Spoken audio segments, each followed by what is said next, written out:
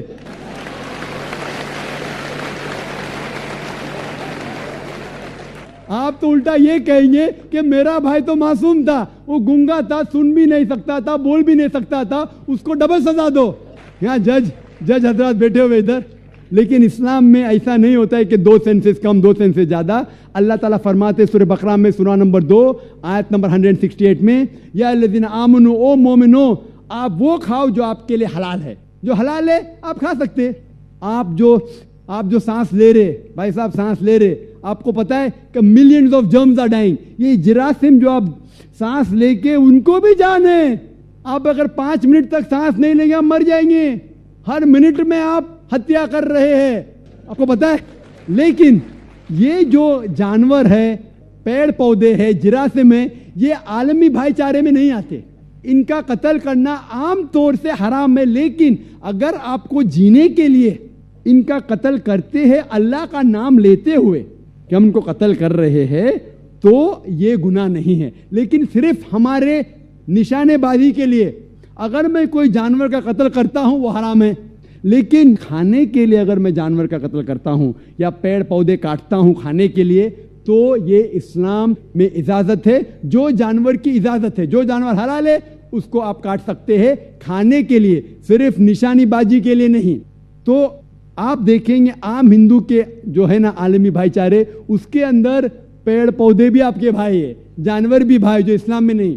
اسلام میں عالمی بھائی چارے کے لیے ہر انسان آپ کا بھائی ہے, بھلے امریکہ میں ہو, انڈیا میں ہو, یو کے میں ہو, کالا ہو, گورا ہو, وہ آپ کا بھائی ہے. لیکن جانور آپ کے بھائی نہیں ہے, لیکن جانور کا بھی حقوق قرآن اور حدیث میں دیا گیا ہے. لیکن جو جانور کی اجازت دی گئی ہے کھانے کے لیے ان کو ہم کھا سکتے. ہوپ یہ جواب آپ کے لیے کافی ہے. آپ نے یہ کہا کہ پیڑ پودوں کو یدی ہم کھاتے ہیں تو کچھ سنائی دینے کی آپ نے بات کہی تھی, لیکن ہم ایسا تو کر ہی سکتے ہیں جن بچوں کی ہمیں چیخ یا کسی بھی چیخ سنائی دے رہی ہے اس کو رونے سے روک سکتے ہیں. دوسرا, جو چائنا میں نوجات ششو کھائے جاتے ہیں, یدی کوئی اسلام دھرم کا انویائی ان کا اللہ کا نام لے کر یدی کھاتا ہے تو کیا یہ اچت ہے؟ میں نے ایک اخبار میں کٹنگ پڑھی تھی کہ وہاں نیو بورن چائلڈ وہاں کھائے جاتے ہیں, تو کیا اسلام میں اس طریقے کی اجازت ہے؟ بھائی صاحب نے سوال کیا کہ کیونکہ بچوں کی جو چیخ سنائی دیتی تم چپ کر لیتے, سنائی نہیں دی تو کیا کریں گے. اور انہوں نے سوال پوچھا کہ چائنا میں بچوں کا گوشت کھایا جاتا ہے, وہ بالکل حرام ہے. جیسا میں نے کہا صرف ان جانور جن کی اجازت ہے وہ جانور کا گوشت آپ کھا سکتے, انسان کا گوشت کھانا تو بالکل حرامی ہے. کس کا بھی نام لو, کس کا بھی نام لو, اللہ کا نام لے کے سور بھی کھانا حرام ہے. جو جانور کی اجازت ہے وہی جانور کھا سکتے ہیں, اور کوئی بھی جانور نے بھلے آپ اللہ کا نام لو یا نہ لو, اللہ نے جب اجازت دی نہیں تو نام لے کے کیا فائدہ. اور آپ کا جو پہلا سوال تھا کہ بچوں کی چیخ سنائی دیتی تو چپ کرتے ہیں, نہیں سنائی دی تو کیا کریں گے. اگر بچہ گونگا ہے تو کیا کریں گے, آپ اس کو دودھ نہیں دیں گے. گونگے بچے کو کیا کریں گے, آپ اور اس کو توجہ دیں گے کہ اس کی چیخ سنائی نہیں دیتی تو اسی لیے میں اور توجہ دوں گا کہ دودھ ٹائم پہ ملے. وہ جس کو چیخ سنائی دیتی ہے دودھ نہیں ملا تو روئے گا, تو مجھے معلوم پڑے گا. تو ماں گونگے بچوں کی اور توجہ کریں گے, اسی لیے آپ کو پیڑ پودے کی توجہ اور دینا چاہیے کیونکہ آپ کو چیخ سنائی نہیں دیتی. کئی ہندوؤں کو یہ غلط فہمی ہے کہ ہندو مذہب میں گوشت کھانے کی ممانعت ہے. آپ جب ہندو دھارمک کتاب کا مطالعہ کریں گے, ان کی کتاب میں صاف لکھا ہے کہ آپ گوشت بھی کھا سکتے ہیں, بکری بھی کھا سکتے ہیں, گائے بھی کھا سکتے ہیں. وید میں لکھا ہے, کئی کتابوں میں لکھا ہے. جب آپ پڑھیں گے منو اسمرتی ادھیائے نمبر 5 منترا نمبر 30 میں, اس میں لکھا ہے if the eater eats the thing to be eaten he is not doing a sin. because God has created some to eat and some to be eaten. اگر کھانے والا کھانے والی چیز کو کھاتا ہے تو گناہ نہیں کر رہا ہے, کیونکہ خدا نے کچھ چیز کو کھانے کے لیے پیدا کیا ہے اور کچھ چیز کھا جانے کے لیے. some to eat and some to be eaten. لکھا ہے منوسمرتی میں ادھیائے نمبر 5 منترا نمبر 31 میں کہ اگر قربانی کے لیے آپ قتل کرتے ہیں تو آپ گناہ نہیں کر رہے. killing in sacrifice is not a sin. لکھا ہے منوسمرتی میں ادھیائے نمبر 5 شلوکا نمبر 39 اور 40 میں کہ killing in sacrifice is not considered as killing.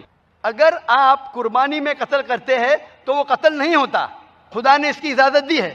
آپ جب مہا بھارت پڑھیں گے انوشاسن پرو چیپٹر نمبر 88 یدھشٹر جو پانڈو کے سب سے بڑے بھائی ہوتے ہیں وہ پوچھتے بھیشم سے کہ یگنا میں پوجا میں ہمیں کیا چیز دینا چاہیے تاکہ ہمارے پردادا خوش ہوں گے. تو بھیشم کہتے ہیں یدھشٹر سے کہ اگر یگنا میں اگر پوجا میں ہم چاول بارلی واٹر بھاجی دیں گے تو ہمارے پردادا 1 مہینے کے لیے سنتشٹ رہیں گے. اگر مچھلی دیں گے تو 2 مہینے کے لیے, گوشت دیں گے تو 3 مہینے کے لیے, خرگوش دیں گے 4 مہینے کے لیے, بکری دیں گے تو 5 مہینے کے لیے, سور دیں گے تو 6 مہینے کے لیے, اگر پرندے دیں گے تو 7 مہینے کے لیے, ہرن دیں گے تو 8 مہینے کے لیے. پورا مینیو ہے. آپ کو کیا چاہیے؟ مچھلی, گوشت, بکری, پرندہ. اگر بھینس دیں گے تو 11 مہینے کے لیے, اگر آپ گائے دیں گے تو 12 مہینے کے لیے, اور اگر آپ رائنوسرس یا ریڈ میٹ آف گوٹ دیں گے تو ہمیشہ کے لیے سنتشٹ رہیں گے. پورا مینیو ہے. کیا چاہیے آپ کو؟ پھر بھی ہم دیکھتے ہیں کہ ہمارے ہندو بھائیوں اور بہنوں ان کو غلط فہمی ہے کہ ہندو مذہب سکھاتا ہے کہ گوشت کھانا حرام ہے. کیونکہ جب ہندو مذہب سے کافی لوگ جا رہے تھے اور متاثر ہو رہے تھے دوسرے مذاہب سے, وہ کیا کرنے لگے؟ دوسرے کلچر اڈاپٹ کرنے لگے. اور ان کی فلسفی یہ تھی کہ گوشت کھانا حرام ہے کیونکہ جانور میں جان ہے. بھاجی پالا کھا سکتے, ان میں جان نہیں. آج سائنس ایڈوانس ہو چکی ہے اور ہم جانتے ہیں کہ پیڑ پودے میں بھی جان ہے, تو آپ پیڑ پودے کیوں کھاتے؟ تو ان کی فلسفی چینج ہو گئی. ہاں جانتے ہم پیڑ پودوں میں جان ہے, لیکن پیڑ پودے درد کا احساس نہیں کر سکتے, جانور درد کا احساس کر سکتے, اس لیے جانور کھانا بڑا گناہ ہے. آج سائنس اور ایڈوانس ہو چکی ہے, ہم جانتے ہیں کہ پیڑ پودے بھی درد کا احساس کر سکتے, لیکن ان کی چیخ ہم سن نہیں سکتے, کیونکہ انسان صرف 20 سائیکلز پر سیکنڈ سے لے کے 20,000 سائیکلز پر سیکنڈ تک سن سکتا ہے. اس کے نیچے اس کے اوپر نہیں سن سکتا ہے. آپ نے سنا ہوگا سائلنٹ ڈاگ وسل, ایک خاموش سیٹی, کتوں کی خاموش سیٹی, کیونکہ کتے سن سکتے 40,000 سائیکل تک کے. تو وہ سائلنٹ وسل آپ بلو کریں گے, اس سیٹی کو جب آپ بجائیں گے اس کی فریکوینسی 20,000 سائیکلز پر سیکنڈ سے لے کے 40,000 سائیکلز پر سیکنڈ. انسان نہیں سن سکتے, کتے سن کے بھاگ کے آتے اپنے مالک کے پاس. لیکن پیڑ پودے کو درد کا احساس ہوتا ہے, لیکن اس کی چیخ ہمیں سنائی نہیں دیتی.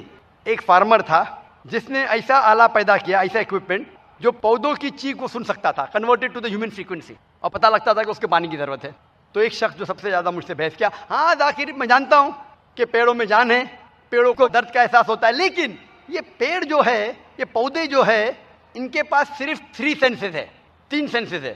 جانوروں کے پاس 5 سینسز ہے, اس لیے جانور کا قتل کرنا اور بڑا گناہ ہے. تو میں نے کہا بحث کے طور پر میں آپ کی بات مان لیتا ہوں کہ پیڑ پودوں کے پاس 3 سینسز ہے, جانور کے پاس 5 سینسز ہے, جانور کے پاس 2 سینسز زیادہ ہے.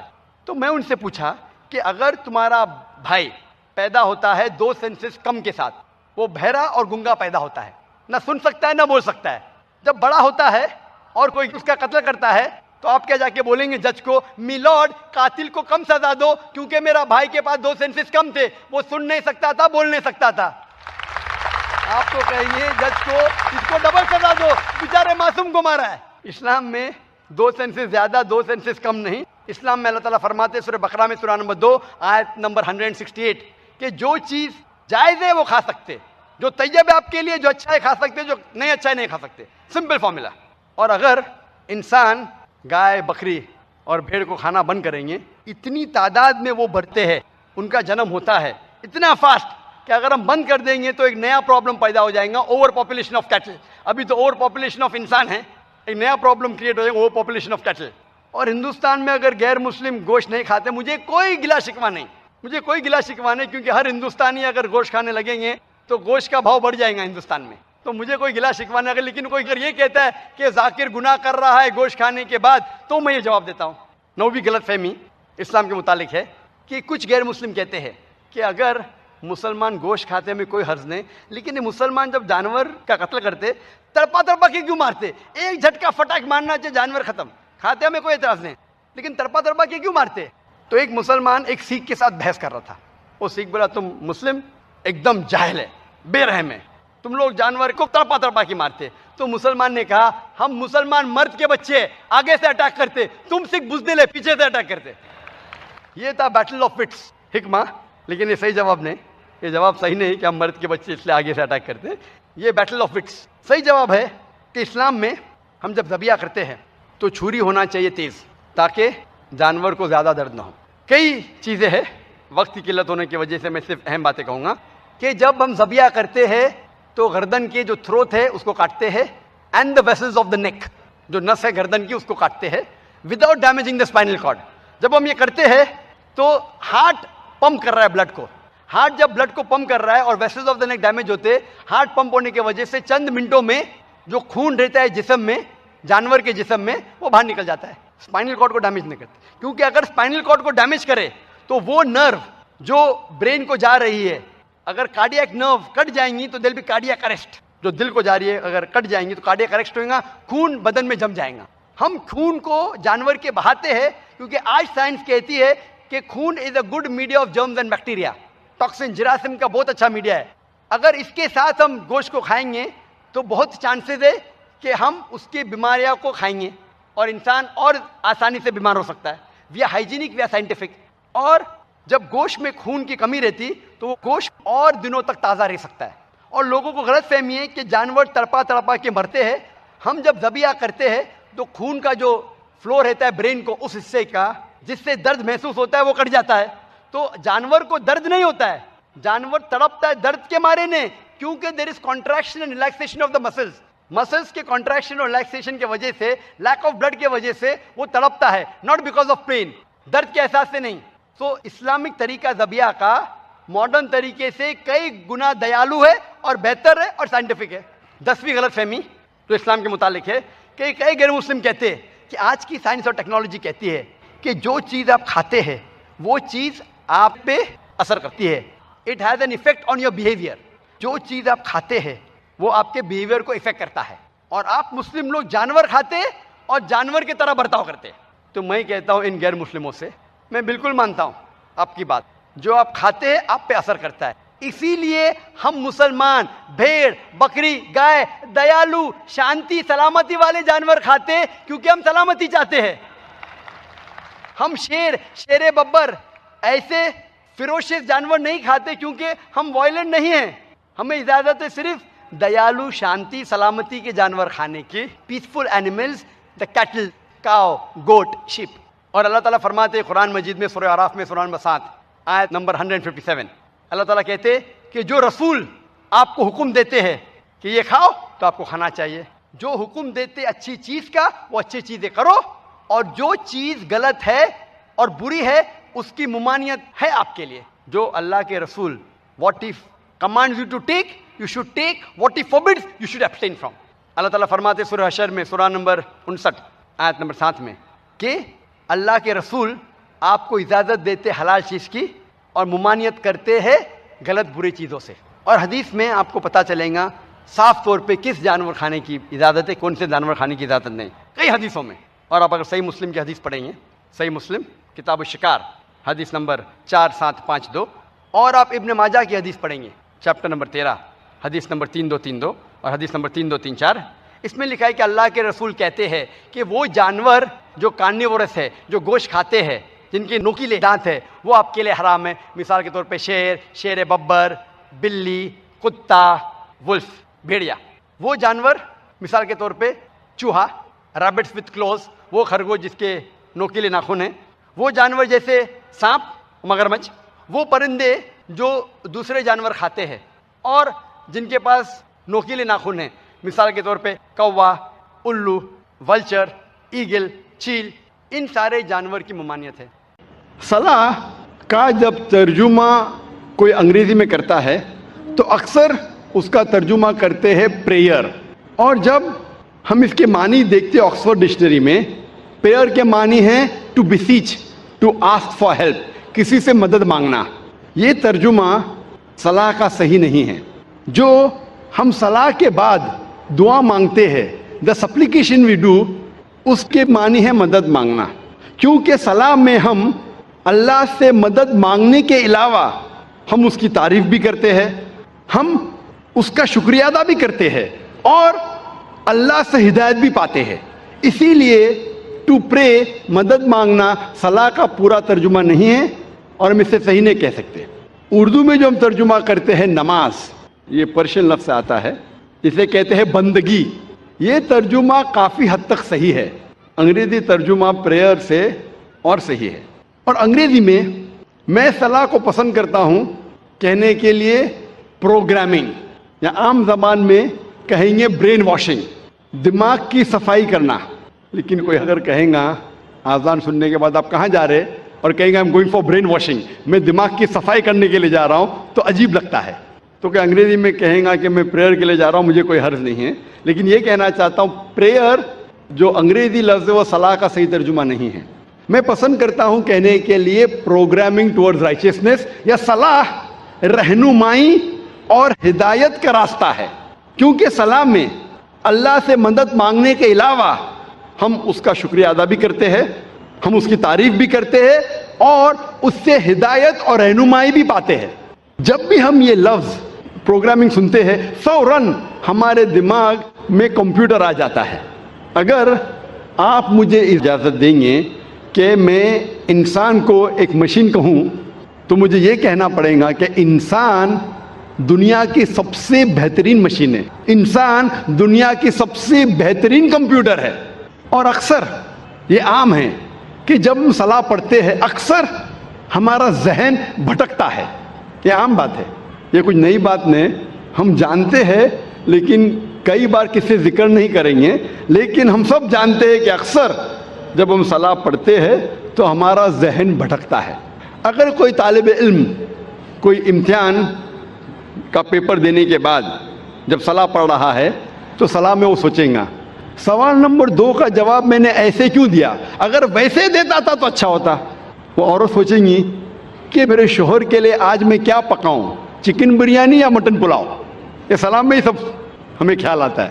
وہ بزنس مین سوچے گا, تاجر سوچے گا کیا میں کس کا دھندا کروں, کون سے تجارت میں مجھے زیادہ فائدہ ہے.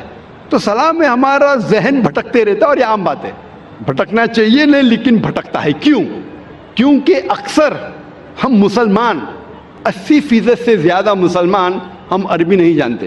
اور جب ہم صلاح میں جو آیتیں پڑھتے ہیں قرآن مجید کی, مثال کے طور پہ سورہ فاتحہ پڑھنا فرض ہے. ہم جب سورہ فاتحہ پڑھتے ہیں ہمیں سورہ فاتحہ اتنے اچھی طریقے سے یاد ہے کہ اگر نیند میں سے ہمیں کوئی اٹھائیں گا 2 بجے رات کو اور کہیں گا سورہ فاتحہ پڑھو تو ہم 100 میل کی رفتار پہ پڑھ سکیں گے. الحمد للہ رب العالمین مالک یوم الدین, کیونکہ ہمیں سورہ فاتحہ بہت اچھی طریقے سے یاد ہے. نیند میں بھی آپ بولیں گے تو ہم 100 میل کی رفتار پہ سورہ فاتحہ پڑھ سکیں گے. اور ہمارا ذہن جو اللہ سبحانہ تعالیٰ نے ہمیں دیا ہے, the brain Allah has given us, وہ اتنا پاورفل ہے کہ یہ سورہ فاتحہ ہمارے ذہن کا ایک دم چھوٹا سا حصہ استعمال ہوتا ہے, کیونکہ ہمیں پوری طریقے سے یاد ہے, منہ زبانی یاد ہے, اور ہم 100 میل کی رفتار پہ پڑھ سکتے. تو سورہ فاتحہ پڑھنے کے لیے ہمارا بہت چھوٹا سا ذہن, بہت چھوٹا, ایک دم کم ذہن استعمال ہوتا ہے. باقی ہمارا ذہن خالی ہے. An empty brain is a devil's workshop. یہ انگریزی میں کہاوت ہے کہ خالی دماغ شیطان کا کارخانہ ہے, خالی دماغ شیطان کی فیکٹری ہے. اور سائنٹیفکلی ہمارا دماغ خالی کبھی رہ ہی نہیں سکتا. یہ سائنس کے تو کیا کرتا ہے, دماغ بھٹکتا ہے, سوچتے رہتا ہے کیا کروں, کیا پکاؤں, کیسا تجارت کروں, کل کیا کروں, کیا پہنوں. تو ذہن کو بھٹکنے سے روکنے کے لیے سب سے بہترین طریقہ ہے کہ اگر ہم عربی زبان نہیں جانتے تو جو ہم عربی آیتیں پڑھ رہے ہیں اس کے ساتھ ساتھ اس کا ترجمہ بھی دہرائیے. ذہن میں عربی آیتوں کے ساتھ ذہن کے پیچھے at the back of your mind ہم اس کی معنی بھی دہرائے. اگر آپ کو اردو میں مہارت ہے تو اردو میں دہرائیے, انگریزی میں مہارت ہے تو انگریزی میں دہرائیے. ہندی میں مہارت ہے تو ہندی میں دہرائیے، مراٹھی میں مہارت ہے تو مراٹھی میں دہرائیے، لیکن جو زبان میں آپ کو مہارت ہے اس زبان میں ان آیتوں کا ترجمہ اپنے ذہن کے پیچھے دہرائیے۔ تو اگر ہم ترجمہ یاد کریں گے جو ہم آیتیں پڑھ رہے ہیں، اور جیسے میں نے فرمایا کہ سورہ فاتحہ پڑھنا فرض ہے اور ہم سلام میں پڑھتے الحمدللہ رب العالمین، ساری تعریفیں اللہ کی ہے جو رب ہے سارے عالمین کا، الرحمن الرحیم جو رحمان اور رحیم ہے، مالک یوم الدین جو مالک ہے قیامت کے دن کا، ایاک نعبد و ایاک نستعین ہم تیری عبادت کرتے ہیں اور تجھی سے مانگتے ہیں، اہدنا الصراط المستقیم ہمیں سیدھا راستہ دکھا، صراط الذین انعمت علیہم غیر المغضوب علیہم ولا الضالین، وہ راستہ جن لوگوں پہ تو نے انعام فرمایا اور جو بھٹکے ہوئے نہیں ہیں۔ تو جب ہم سورہ فاتحہ پڑھ رہے ہیں اس کے ساتھ ساتھ اگر ترجمہ دہرائیں گے تو انشاءاللہ ہمارا ذہن نہیں بھٹکے گا، لیکن جب آپ کو عادت ہو جائیں گی ترجمہ دہرانے کی، یہ بھی میکینیکل ہو جائے گا، ابھی آپ کا ذہن کا تھوڑا اور حصہ استعمال ہو رہا ہے لیکن یہ بھی میکینیکل ہو جائے گا، آپ سورہ فاتحہ کے ساتھ ساتھ اس کا ترجمہ بھی 100 میل نہیں تو کم از کم 90 میل کی رفتار پہ دہرا سکیں گے۔ لیکن ابھی کیونکہ ذہن کا کچھ اور حصہ استعمال ہو رہا ہے، آپ کا ذہن بھٹکے گا لیکن کم بھٹکے گا، تو ذہن کو بھٹکنے سے روکنے کے لیے آپ کو کیا کرنا چاہیے؟ ترجمے کے ساتھ ساتھ اس ترجمے کے معنی پہ کانسنٹریٹ کرنا چاہیے، توجہ دینا چاہیے۔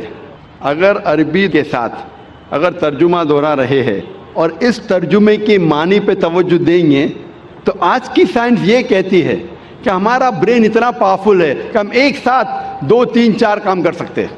مثال کے طور پہ اگر کوئی گاڑی چلا رہا ہے، شروع میں جب گاڑی چلاتا ہے پوری توجہ دیتا ہے، آپ اس سے بات نہیں کر سکتے، لیکن جب اسے عادت ہو جاتی ہے 1 مہینے 2 مہینے بعد تو گاڑی چلاتے چلاتے آپ سے بات بھی کر سکتا ہے، آدھا دھیان گاڑی پہ آدھا دھیان بات پہ۔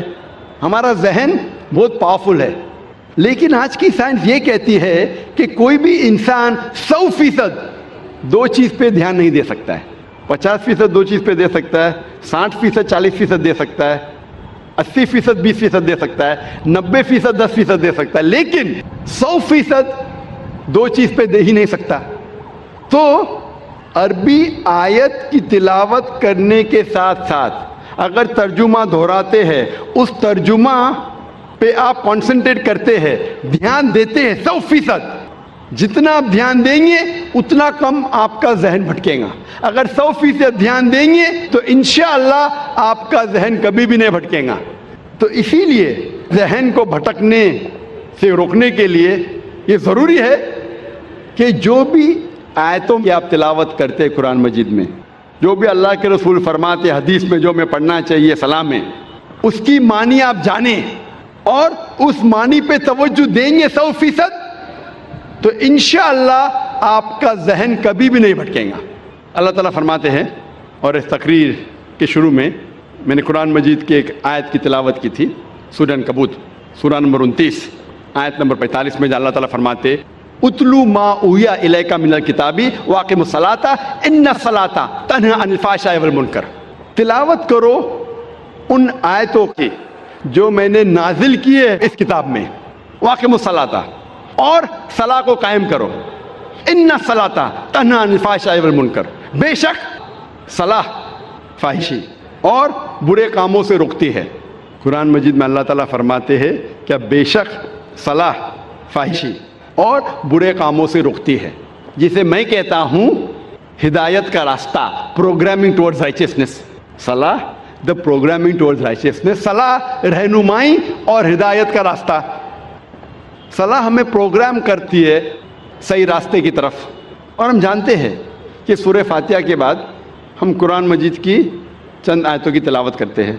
مثال کے طور پہ سورہ فاتحہ کے بعد امام تلاوت کر رہا ہے سورہ مائدہ کی آیت، سورہ نمبر 5 آیت نمبر 90، جہاں اللہ تعالیٰ فرماتے یا ایھا الذین آمنوا، اے ایمان والو، انما الخمر والمیسر، بے شک شراب اور جوا، والانصاب والازلام، بت پرستی اور پھانسے پھینکنا،